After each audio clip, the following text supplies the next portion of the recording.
Okay, so this next one is one of those that if you want to, I know you're going to do it. You're going to show it to the kids. My thing is our scores never great when we do it that way.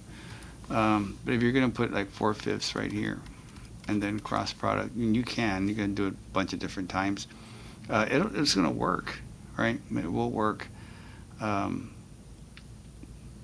I just would discourage it.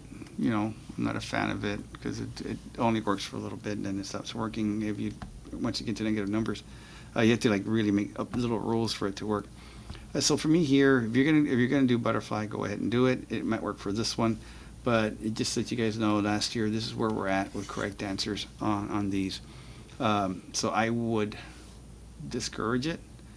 So I would just say, you know what, it takes a while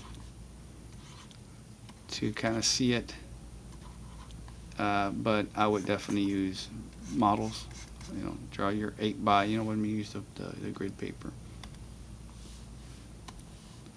I got 8. 1, 2, 3, 4. Another 4 by 5. That's what I'm gonna be comparing. And once you draw it like the first time around, you can see it fairly quickly. It's gonna be very rare that you don't see it super fast. So 6/8 will be into 6 out of 8 parts. The cool thing is if I use the grid as I'm drawing the other ones, I don't have to redo this grid. You know, I'm going to change the color of what goes in here. 6 out of 8. 1, 2, 3, 4, 5, 6. Actually, no, I have to redraw them. Let's see here, 4/5. Which is quite a bit.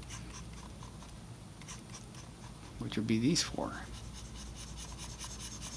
And it kind of helps me see really quickly how many are left over here. 1, 2, 3, 4, 5, 6, 7, 8. So, no, this is bigger. 8. 1, 2, 3, 4, 5, 6, 9, 10. So there's still 8 here. So this guy is bigger.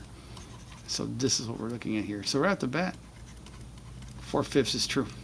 And by the way, come on, a third, it's too small. 7/10. That's interesting. I would just continue, but it already works in the first one, so I know my answer is A. 10 and 8 would be a fun one to draw. That would be 8 with 10 across.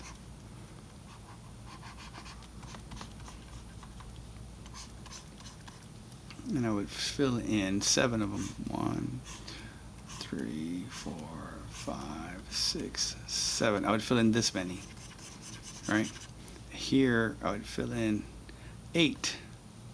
So it'd be 1, 2, 3, 4, 5, 6, 7. Let's see here. 6 out of the 8. Sorry, my bad. 1, 2, 3, 4, 5, 6. This much of it, it's a bigger area. So it works this way. 6/8 is bigger than 7/10. And if you don't know it, well, it's so that's a no-go.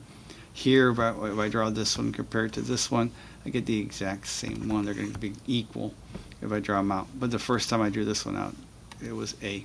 But I would definitely use row by column just to verify, just to make sure that we get the right answer in that one. Because they're going to throw us another problem later on in this test where if we try butterfly, or I call it cross products, it's going to get ugly, right? And they do that on purpose because they know we're doing that. So I would definitely go with the grids and take it from there.